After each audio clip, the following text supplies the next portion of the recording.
Салем достар! Бүгін мен 2021 жылы шыққан фантастикалық драманы айтып беретін боламын. Кино бастамас бұрын тіркелмесеңіз тіркеліп, лайк басып кетейік достар. Сонымен Франциядағы арал жағалауында фотограф Самуэль әртүрлі қалыпта ұйықтап қалған адамдарды суретке түсіріп жүреді. Сөйтсе, осыдан 3 күн бұрын осы аралда бір вирус пайда болып, бәріне жұғып, арал тұрғындары содан ұйқыға кеткен екен. Мысалы, көлікте, моншада, бассейнде, әртүрлі жерде ұйықтап қалған. Оларды ұйқысынан ояту мүмкін емес. Бір комаға түсіп қалған тәрізді. Үкімет бұл аралға анық жайды біліп болмайынша кіруге қатаң талап қойған. Ал Самуэль қызыққаны соншалық жұмыс істеп жатып, магазинде ұйықтап қалған адамдарды кадр түсірем деп ұрланып кірген екен. Дәрігерлер бұл адамдарды аралдан шығаруға әрекет жасаған. Орнынан қозғаса болды, олардың жүрек соғысы қатты соғып кері әсерін тигізетін болғандықтан тиіспеген. Әр адамға ярлық жабыстырып, оған аты жөнін жазып қойған екен. Ұрланып кірген Самуэль ең бірінші автобуста ұйықтап қалған жолаушыларды түсіреді, және ол жерден біреудің қолынан алтын балықты көреді де оны өзімен бірге алып кетеді. Жолда келе жатып оған бір үй аяқ астынан қатты ұнап қалып кіріп көреді де осы жерде 2-3 күн қалуға ұйғарады. Үйді аралап жүріп Стелла деген қызды көреді. Бұл жерде дәрігерлер, зерттеушілер көп болғандықтан Самуэль көрінбей тығылып жүреді. Түнде ұйықтап жатып түс көреді. Түсінде Стелла супермаркетте продукты алып жүр екен. Самуэль оған барып қыздың есімін атайды. Қыз таңқалып, қайда мені танисыз деп жауап қайтарады. Сол кезде оянып кетіп, қызды тамсана қарайды. Жігіт далаға серуендеп қайтайын деп шешіп, сол кезде үй жануарларына вирус ешқандай әсерін тигізбегенін байқап қалып, ары қарай церковқа кіріп, ұйықтап отырғандарды суретке түсіреді. Содан ұйқысы келіп отырып, ұйқыға кетіп, түсінде тағы қызды көреді. Қызбен әңгімелесіп отырып, осы жерде әртүрлі суреттер түсіріп, көп ақша табам деп жүргенін айтады.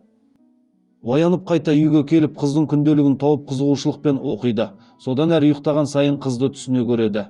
Ұйқыға батар алдында ұйқымен қатты күрескенін айтады.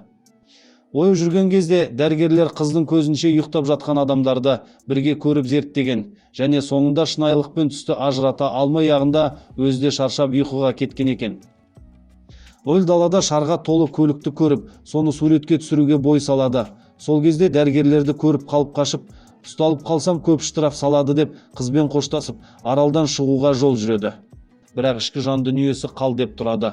Бұл ойланбастан қайта сол үйге келеді және краниктен су ағып тұрғанын байқап қалады. Негізі өшірген сақты едім ғой деп ойға батады. Келесі түсінде Стелла фотографтан неге келдің мойындаш дегенде, Самуэль сен үшін келдім деп жауап береді. Жігіт қызды 1 жыл бұрын магазиннен көріп қалған және сол күні кешке мейрамханадан жігітпен көрген екен. Сол үшін жігіті бар екен деп қызбен танысуға бел бумапты. Келесі күні Самуэль магазинге барып продукта жинай бастайды. Сол кезде дәрігерлер кіріп қалады. Жігіт тұрған жерінде өтіріктен ұйықтай кетеді. Вирус жұқтырған адамдар тәрізді. Дәрігерлердің кеткенін байқап үйге бет бұрады. Үйдің бәрін аралып, чердактан қыздың аудио жазбаларын тауып алып соны естиді. Бұл таспада қыздың сүйікті заттары жазылған болып шығады. Басы жоқ кукла, фламинго тұп, сол сияқтылар. Сол кезде Самуэль үй маңына біреулер келгенін естіп қояды да шкафқа тығылып қалады. Содан дәрігерлер болып шығады. Олар қызды тексеріп бәрі дұрыс болғандықтан кетіп қалады.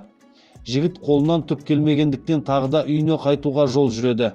Көлікте көп ойланып отырып, қызды қимай қайта қайтып келеді. Үйден қыздың тығылған шөптерін тауып алып, шегіп отыра қызбен махаббатпен айналасқанын елестетіп, ұйықтап кетеді. Түсінде қызмен сен ойлағандай адам емеспін, өзің елестеткен адам басқа, мен басқа адаммын дейді.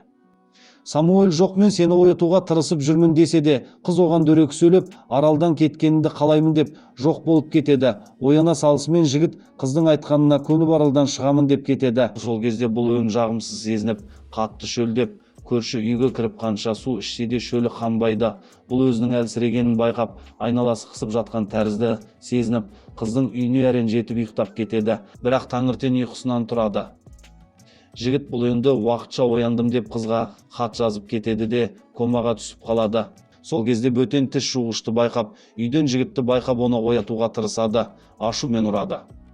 Қыз сол кезде өзіне ұнайтын әртүрлі заттарды байқайды. Мысалы, басы жоқ кукла, фламинголарды. Қуанып жігіттің хатын көріп оқиды. Хатты оқып жігітке ашуы басылып, баяғыдан таныған сияқты сезінеді. Келесі күндері қызға үстіне жігіт кіре бастайды. Жігіт өзі жайлы айтады. Стелла қызға жігіт сияқты сезімі бар екенін біліп, күтіп қарай бастайды. Содан уақыттар өтеді. Стелла таңертең артық дауыстардан оянып кетіп, ас бөлмесіне барып қараса, жігіт таңғы асты дайындап жатқанын көреді. Екеуі де қуана бір-біріне қарап тұрады да сәлемдеседі. Аралдан барлығы шетінен ояна бастайды. Енді автобустағы қыздың қолында алтын балық емес, екеуі тұрады. Осымен кино жақсы сәтпен мәресіне жетеді. Достар, сіздерге қысқаша кино қалай болды? Комментарийге ойларыңызды жазып кетсеңіздер.